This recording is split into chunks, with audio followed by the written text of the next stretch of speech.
Dears എല്ലാവർക്കും പുതിയൊരു വീഡിയോയിലേക്ക് വീണ്ടും സ്വാഗതം. ഇന്ന് ഞാനിവിടെ നല്ല ക്രിസ്പി ആയിട്ടുള്ളൊരു പഴം ഫ്രൈയുടെ റെസിപ്പി ആയിട്ടാണ് വന്നിട്ടുള്ളത്.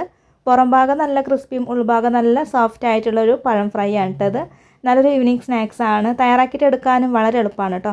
അപ്പോൾ നമുക്കിത് എങ്ങനെയാണ് ഉണ്ടാക്കിയിട്ട് എടുക്കാമെന്ന് നോക്കാം. അപ്പോൾ അതിന് മുന്നേറ്റ് നമ്മുടെ ചാനൽ ആദ്യമായിട്ട് കാണുന്നവരൊക്കെ ഉണ്ടെങ്കിലും സബ്സ്ക്രൈബ് ചെയ്യണേ.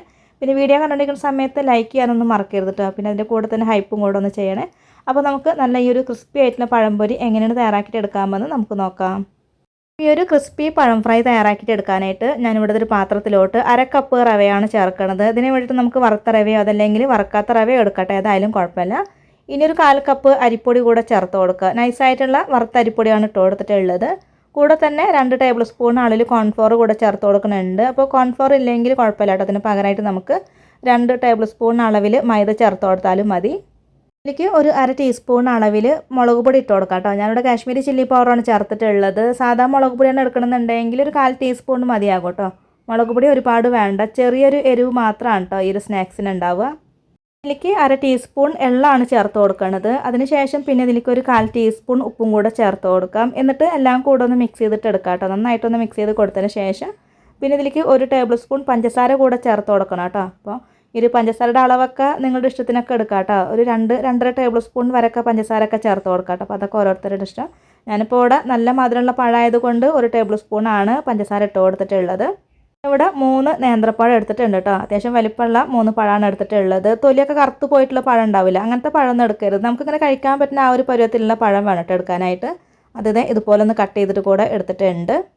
ഇവിടെ പഴം 2ആക്കി കട്ട് ചെയ്തതിന് ശേഷം പിന്നെ ഒരു കഷ്ണം എടുത്തിട്ട് 4 പീസാക്കിയിട്ട് കട്ട് ചെയ്തിട്ട് എടുത്തിട്ടുള്ളതാണ് കേട്ടോ. ഇനി നമ്മൾ റെഡിയാക്കി വെച്ചിട്ടുള്ള ഈ ഒരു റവയുടെ മിക്സ് ഉണ്ടല്ലോ, ഇതിലേക്ക് ഈ ഒരു പഴം കഷ്ണങ്ങളെല്ലാം ഒന്ന് ഇട്ട് കൊടുക്കാം. വളരെ പെട്ടെന്ന് ഉണ്ടാക്കിയെടുക്കാൻ പറ്റിയിട്ടുള്ള നല്ലൊരു ഈവനിങ് സ്നാക്സ് ആണ് കേട്ടോ അത്. അപ്പോൾ ഇതുപോലെ പഴം വെച്ചിട്ട് തയ്യാറാക്കിയിട്ടില്ലെങ്കിൽ തീർച്ചയായിട്ടും ട്രൈ ചെയ്ത് നോക്കണം കേട്ടോ. വെറൈറ്റി ഒക്കെ ആഗ്രഹിക്കുന്നവർക്കൊക്കെ തീർച്ചയായിട്ടും ഇഷ്ടമാവും കേട്ടോ ഈ ഒരു പഴം ഫ്രൈ. ഇതെല്ലാം കൂടെ ഒന്ന് മിക്സ് ആക്കിയിട്ട് എടുക്കാം. ഒരു പഴത്തിൻ്റെ കഷ്ണങ്ങളിൽ ഈ ഒരു റവയുടെ മിക്സ് ഒന്ന് കോട്ട് ചെയ്തിട്ട് എടുക്കാം കേട്ടോ. അപ്പോൾ എല്ലാം കൂടെ നന്നായിട്ടൊന്ന് മിക്സ് ആക്കിയിട്ട് എടുക്കുക. ഇതിപ്പോൾ കാണുമ്പോൾ ഇങ്ങനെ നല്ല ഡ്രൈ ആയ പോലെയാണ് ഉണ്ടാവുക. അപ്പോൾ അതുപോലെ നല്ല ഡ്രൈ ആയിട്ട് വന്നു കഴിഞ്ഞാൽ പിന്നെ ഇതിലേക്ക് നമുക്ക് ചേർത്ത് കൊടുക്കേണ്ടത് ഒരല്പം വെള്ളമാണ് കേട്ടോ. വെള്ളം ഒഴിച്ച് കൊടുക്കുമ്പോൾ കൂടി പോവേണ്ട. ഇതുപോലെ ഇങ്ങനെ കുറച്ച് വെള്ളം ഇങ്ങനെ കയ്യിലിങ്ങനെ ഒഴിച്ചിട്ട് ഇങ്ങനെ തളിച്ച് കൊടുത്താൽ മാത്രം മതി കേട്ടോ. ഏകദേശം ഒരു 2 ടേബിൾ സ്പൂൺ വെള്ളം മാത്രമേ ഞാനിലേക്ക് ഒഴിച്ച് കൊടുത്തിട്ടുണ്ടാവുള്ളൂ കേട്ടോ. ഒരുപാട് വെള്ളം ഒന്നും ഒഴിച്ച് കൊടുക്കുകയൊന്നും ചെയ്യരുത്. ഇത് കൈ വെച്ചിട്ട് നന്നായിട്ട് ഒന്നും കൂടെ ഒന്ന് മിക്സ് ആക്കിയിട്ട് എടുക്കാം. അപ്പോൾ നന്നായിട്ട് തന്നെ ഞാനിവിടെ മിക്സ് ആക്കി എടുത്തിട്ടുണ്ട്. അപ്പോൾ ഇത്ര മതിയിട്ടുണ്ട്. നമുക്കിത് റെസ്റ്റ് ചെയ്യാൻ വെക്കേണ്ട ആവശ്യമൊന്നുമില്ല. പെട്ടെന്ന് തന്നെ ഫ്രൈ ആക്കിയിട്ട് എടുക്കാം കേട്ടോ. അപ്പോൾ ഇത് ഫ്രൈ ചെയ്തിട്ട് എടുക്കാനായിട്ടുള്ള ഓയിലൊക്കെ ഇത് ചൂടാക്കി എടുക്കുന്നുണ്ട്. ഇതിലേക്ക് നമുക്ക് ഒരു പഴം കഷ്ണങ്ങളൊക്കെ ഇട്ട് കൊടുത്തിട്ട് ഒന്ന് ഫ്രൈ ആക്കിയിട്ട് എടുക്കാം. ഞാനിവിടെ 2 പ്രാവശ്യമായിട്ട് ഇട്ടിട്ടാണ് ഇത് ഫ്രൈ ചെയ്തിട്ട് എടുക്കുന്നത്. പിന്നെ ഇത് എണ്ണയിലേക്ക് ഇട്ട് കൊടുത്ത് ഉടനെ തന്നെ മറിച്ചിട്ട് കൊടുക്കുകയൊന്നും ചെയ്യരുത്. പെട്ടെന്ന് തന്നെ മറിച്ചിട്ട് കൊടുത്തിട്ടുണ്ടെങ്കിൽ ആ ഒരു റവയുടെ മിക്സൊക്കെ അങ്ങനെ വിട്ടു പോകും. അപ്പോൾ ഒരു സൈഡൊക്കെ ഒന്ന് വെന്ത് വന്നതിന് ശേഷം ഇതുപോലെ ഒന്ന് മറിച്ചിട്ട് കൊടുത്തിട്ട് നന്നായിട്ടൊന്ന് ഫ്രൈ ആക്കിയിട്ട് എടുത്താൽ മതി. അപ്പോൾ നന്നായിട്ട് തന്നെ ഒന്ന് വെന്ത് കിട്ടിയിട്ടുണ്ട് കേട്ടോ. നല്ലൊരു ഗോൾഡൻ കളർ ആക്കി എടുത്തിട്ടുണ്ട്. അപ്പോൾ ഇത്ര മതി. ഇനി ഇത് എണ്ണയിൽ നിന്ന് എടുത്ത് മാറ്റിയതിന് ശേഷം ബാക്കിയുള്ളതും ഇതേപോലെ തന്നെ നമുക്ക് ഫ്രൈ ചെയ്തിട്ടെടുക്കാം.